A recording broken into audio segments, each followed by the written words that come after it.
È Rete 104. Parlami di te. Non esiste il buttero senza il bestiame brado. Spostare, dividere, controllare le vacche di razza maremmana ed è almeno una volta all'anno radunare i giovani vitelli per la marchiatura alla merca. Questi sono praticamente uno dei lavori che fa il buttero e che abbiamo qui telefonicamente nei nostri studi.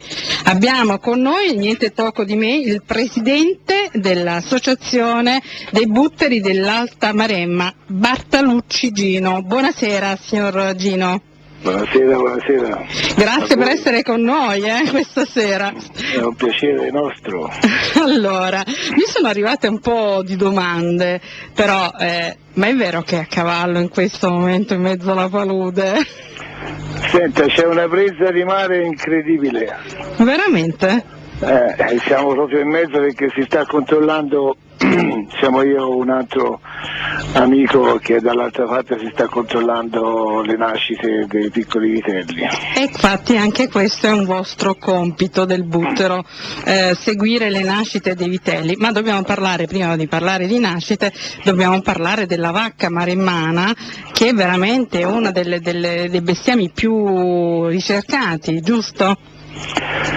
Sì, la vacca maremmana è una vacca che è molto adatta per stare allo stato brado, allo stato brado puro. È una vacca molto forte, l'unico problema è che non ha una grande quantità di peso.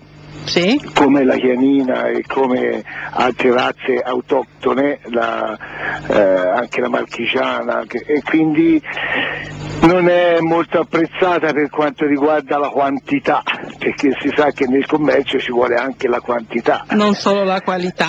Ha una grande qualità, però non ha un grande peso. Ma è quella praticamente con delle corna lunghissime. Esatto, sì, sono quella chiamate... anche più pericolosa. Esatto, sì, sa, bisogna sempre un po' l'approccio, deve essere sempre attento perché...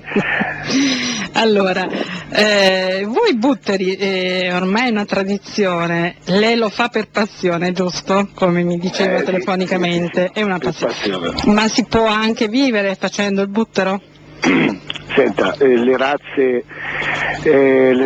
la razza maremmana in questo momento è allevata in pochissime aziende e queste poche aziende oggi si permettono di essere, insomma, sono motorizzate principalmente. Ho capito, vanno in giro con le moto, non certo, con le macchine, con le jeep e niente più cavalli. Esatto, quindi è raro avere un buttero dentro l'azienda, però qualche cosa, soprattutto nel Lazio, qualche cosina c'è. Qui da noi, io sono nelle colline metallifere, la Maremma toscana, c'è la comunità montana delle colline metallifere che ha un bel branco, mi sembra 200 capi, che ha anche un personale adatto per questa cosa. Noi ci collaboriamo molto, soprattutto quando c'è la divisione dei vitelli, facciamo la marchiatura.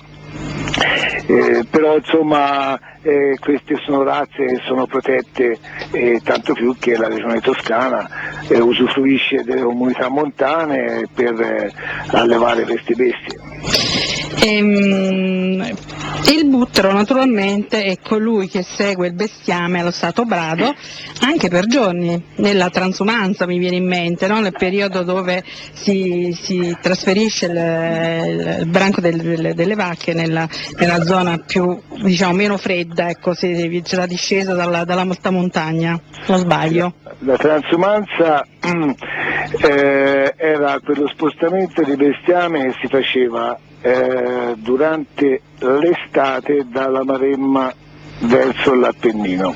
Maremma che zona esattamente? La Maremma, per esempio, la Maremma che ne so, Pisana andava verso la Lunigiana, la Maremma Massa Marittima, il Golfo di Follonica eccetera andava verso il Casentino, passava qui da Siena, vicino a Siena, la Maremma Bassa Maremma al confine con il Lazio andavano nell'Abruzzo, Leonessa eccetera eccetera. E c'erano quindi giorni di viaggio, giorni, una settimana sicuramente, perché lo spostamento non era solamente delle vacche, ma era anche dei cavalli giovani, era delle pecore soprattutto, era la pecora che dava veramente da mangiare, la ricchezza era soprattutto la pecora, e quindi si spostavano, mi sembra ogni branco di pecore aveva una persona, mi sembra 300 pecore aveva un pecораio, e quindi poi c'era quelli che si occupavano delle vacche. Le vacche erano chiamati bestiai. E quindi si trasferivano d'inverno durante l'estate ai pascoli, durante l'inverno ritornavano a Maremma. Esatto, ritornavano.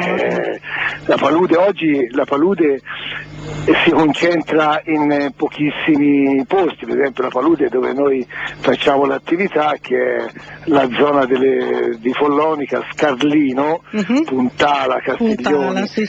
Massa Marittima, e lì c'è questa oasi che è intoccabile, che è dentro il parco delle bandite di Scardino, che è 9.000 ettari, e dentro c'è questa oasi di qualche centinaio di ettari dove noi ci teniamo le vacche maremmane allo stato brado puro.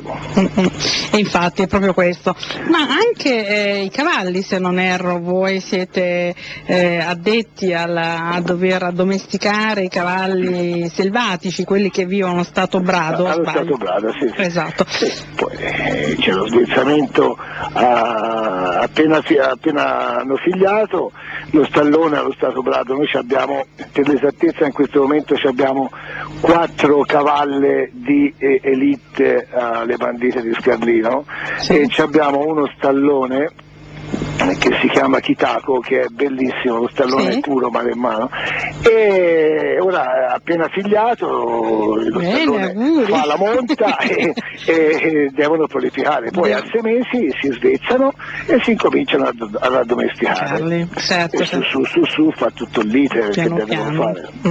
Allora parliamo di leggi, no? Cosa l'ha portato ad avere questa passione a fare verso diciamo questa tradizione toscana, che è molto dura, devo dire, sicuramente non è uno di quei mestieri, ma mestieri neanche, quella passione veramente di grandi sacrifici, bisogna avere un grande temperamento non solo fisico ma veramente di forza, perché è duro veramente. Ma lei che cosa l'ha portato a fare Buttero? Da che cosa nasce? Io abito nel solito paesino toscano, che sono quasi tutti uguali, è una natura meravigliosa, e quindi fin da piccolo sa com'è, quando uno vive in mezzo a questa natura meravigliosa, che è stata intoccata finora, è stata protetta, ma guardi, è protetta dagli abitanti stessi, dove c'è un equilibrio incredibile, e quindi la natura porta caprioli, porta cinghiali, porta cavalli, e quindi il modo migliore per visitarla qual è? Andare a cavallo. E viverci proprio all'interno, e andare a cavallo, perché veramente si visitano dei posti che sicuramente a piedi si fa fatica, ma è molto più facile raggiungibile dei posti a cavallo. Sì. Senta, io ho fatto il bancario per 33 anni. Bene. E è 30 anni che ho questa passione, questo cavallo. Che si abbina molto bene, devo dire, signor Gino, perché dagli uffici, da essere costretto a stare con le luci a volte anche artificiali. Invece è un bello sfogo. Sì, infatti dicevo, è un bellissimo contrasto. Io devo dire che dobbiamo invitare a tutti di uscire e dare in contatto con la natura, perché fa bene alla psiche di una persona, ma anche fisicamente. E andare a cavallo ci aiuta a visitare e scoprire dei posti meravigliosi che sicuramente saranno difficili da raggiungere a piedi e che si va, insomma, andando a cavallo si ha anche una visuale completamente diversa. Si dura anche meno fatica. Si fa anche meno fatica. Lei come ha fatto a scegliere, come fa a scegliere il suo cavallo? Perché poi... Senta, inizialmente noi siamo vicino alla Maremma, quindi è chiaro che poi si tramandano le novelle, le tradizioni, quindi cavallo maremmano, monta maremmana, e quindi noi avevamo solamente quella, c'era l'asinello amiatino, che noi, come sa, in Toscana si chiama il ciuco amiatino, esatto. I muli che servivano per lavorare i boschi eccetera, e il cavallo, Certo, il cavallo era maremmano e quindi fa parte della nostra E la sua scelta come va poi a scegliere il cavallo che poi l'accompagnerà per parecchi anni? Ma insomma, sai, io secondo me è come, guardi, ora ti faccio un paragone. paragone. Non è tanto, ti colpisce. Ma il cavallo che sceglie lei? Ti colpisce quando si vede una donna, colpisce, spesso non è la più bella, ma è quella che ti colpisce. Che da facile. Ma è il cavallo che poi sceglie lei, alla fine il puledro che certo, sì, sa quanti ho domati. E quindi niente, mi sono appassionato piano piano, poi guardi, ti dico la verità, questa tradizione negli anni, sì. Sempre meno hanno il cavallo, sempre meno facevano monta maremmana. E quindi cosa è successo? Nel 1999 un gruppo di amici ci siamo guardati negli occhi e è nata spontaneamente questa associazione. In Toscana sono due le associazioni più importanti, quella di Grosseto e quella nostra, e quindi questa tradizione è nata per tramandare la cultura, Bravo. La tradizione e la passione del cavallo maremmano. E della vostra noi lavoriamo della vostra terra, no? Sì, la nostra terra. Della vostra terra. Certo. E trasmetterlo soprattutto ai giovani. Sì, infatti noi abbiamo, guardi, in 12-13 anni abbiamo anche un bel gruppo di giovani e guardi, abbiamo le ragazze. Wow, finalmente! Abbiamo le ragazze, abbiamo un gruppo di 7 ragazze che deve vedere quando sbrancano i vitelli. Addirittura? Le impauriscono da quanto urlano. Veramente? Perché devo dire che è una tecnica molto molto difficile, anche pericolosa. Afferrare la vacca per le corna, altre due che devono tirare le zampe di dietro, rovesciarla e marchiarla, cioè una cosa che sembra a parlare, sembra molto semplice, ma trovarsi una bestia in uno stato brado davanti fa un po' paura, quindi molto coraggiosa, quindi par condicio. Insomma la tecnica è quello che insomma l'importante. Sì, ma ci vuole anche forza, Sì, ci vuole forza e coraggio. Va diciamo gestita la forza, ecco questo, perché tante volte uno può avere forza ma non la sa gestire tecnicamente e quindi ecco non la concentra. E devo dire che voi andate con la vostra tenuta da buttero, con il vostro cappello, ma con la scafarda. Sì, noi abbiamo, quella toscana è un ancino, cioè praticamente è un bastone concino, che fate di tutto con quello, non potete farne meno, giusto? Sì, quello guardi è un compagno insieme al cavallo che ti permette di non scendere mai dal cavallo, perché con quello si raccappa il cappello, con quello si mangia le ciliegie quando sono troppo alte, e con quello si chiude i cancelli, si aprono, senza scendere e salire ogni volta da cavallo. I cavalli, facciamo tante cose, è uno strumento molto utile. Qualcuno spesso non ci vede, invece quando glielo facciamo vedere si accorgono. Si rendono conto. Beh, effettivamente non è tanto facile, sicuramente non è tanto agevole dover salire e scendere ogni qualvolta che ci si trova andando a galoppo o quant'altro. E poi c'è la sella e la scafarda, quella toscana si chiama scafarda, quella laziale è la sella è diversa. Sì. Quella toscana è una stella militare da campagna, proprio italiana pura, fatta negli primi anni del Novecento da un ufficiale italiano. Ed è molto particolare. È particolare, comodissima. Sì, infatti. E sulla base di questa non sa quante selle anche all'estero hanno copiato. Sì. Perché effettivamente trascorrere tante ore a cavallo non è facile, insomma. E poi ha la concezione giusta anche dei cuscini, capito? Poi ogni marca, diciamo, ha cercato di prendere lo scheletro e poi farci sopra una sedda. Certo. Noi abbiamo la nostra. Giustamente. Signor Gino, qual è stata la situazione che si ricorda? Sicuramente tutte le sue attraversate o le sue percorsi fatti nella Maremma sono sicuramente delle emozioni molto grandi, ma c'è qualcosa in modo particolare che vuole testimoniare, che ci vuole raccontare di questa sua passione? Qualche evento, qualche situazione strana che non se l'aspettava e che ha dovuto così improvvisare una soluzione? Non le è mai capitato qualcosa del genere? Non so, incontrare qualche animale, voglia. Oppure, non so, qualcosa di particolare che si ricorda? Dunque, senta, ci sono due situazioni, una bella e una brutta, una emozionante, una nella palude quando il cavallo di un mio amico insieme a me doveva attraversare la palude e il cavallo si è accasciato, non riusciva più a uscire dalla palude. È stata una cosa che ci ha preoccupato veramente, ci ha commosso, e poi piano piano siamo riusciti, ma dopo ore, perché il cavallo avevamo chiesto l'intervento di un elicottero ma non era possibile in quel momento, e quindi guardi, era stata una nostra disperata, un cavallo che è dentro la palude, e poi si è risolto tutto bene. Però si era molto preoccupati.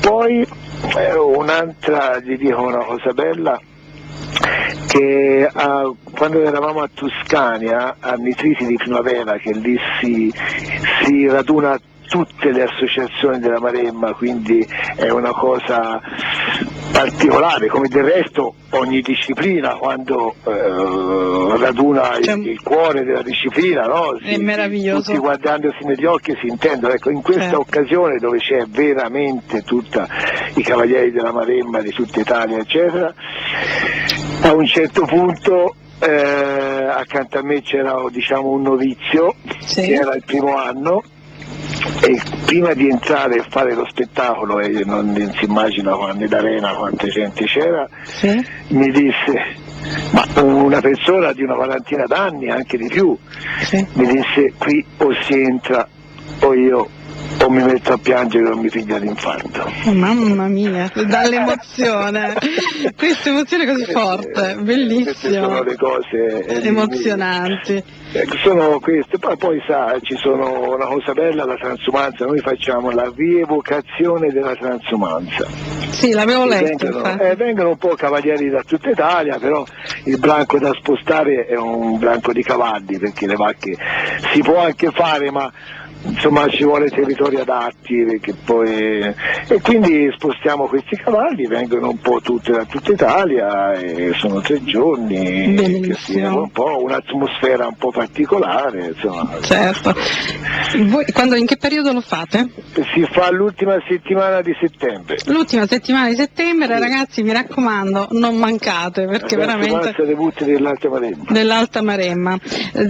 Inoltre fate lo spettacolo del carosello, famoso carosello, l'antico gioco della rosa, la staffetta, poi lì a Scardino facciamo proprio tutto, facciamo lo sbrancamento, dei vitelli, la macchiatura del bestiame, la simulazione della merca, esatto. La macchiatura, perché non lo facciamo a fuoco, facciamo la simulazione, cioè facciamo tutto, anche il marchio messo nel fuoco incandescente, però poi mettiamo un pezzo di cuoio e lo facciamo vedere, perché sa oggi bisogna appunto dimostrare. avere occhio. Certo. Signor Gino, lei perché non ci dà qualche indirizzo appunto del sito dove i nostri ascoltatori possono entrare e così approfondire questo argomento? Sì, lì ci sono tutto. Qual è l'indirizzo di posta? Il sito è Butteri d'Alta Maremma. Butteri d'Alta Maremma. I prossimi incontri saranno il 12 e 15 aprile a Roma, se non erro. Sì, lì ci sono Roma abbiamo Cavalli. una squadra, abbiamo 2 donne e 2 uomini. Benissimo. E poi c'è Nitriti di Primavera, la metà maggio. Poi c'è il puntone di Scarlino E poi c'è il puntone di Scardino e tutto verrà messo tutto il calendario in internet. Benissimo. E sarà luglio e agosto al puntone di Scardino. Cosa vogliamo dire ai nostri ascoltatori in chiusura di questa intervista? Abbiamo ascoltato le sue emozioni, proprio la sua passione per questo, diciamo, questa sua passione, perché non è un mestiere. Io in questo caso veramente devo dire infatti. c'è proprio la passione proprio anche per la propria terra, quindi a contatto di venirvi a trovare, di fare una giornata almeno con Di voi. visitare il nostro sito e quando possono ci vengano a trovare alle bandite di Scardino. Gino, io la ringrazio Grazie a lei. per essere stato qui con noi e per essere stato testimone di questa bellissima tradizione. Grazie. I vitelli per ora sono nati 7. Wow! complimenti signor Gino. Va bene, E appena grazie. mi troverò in Toscana la verrò a trovare. Mi fa tanto piacere. Grazie Arrivederci. ancora, grazie ancora. Grazie. Salve.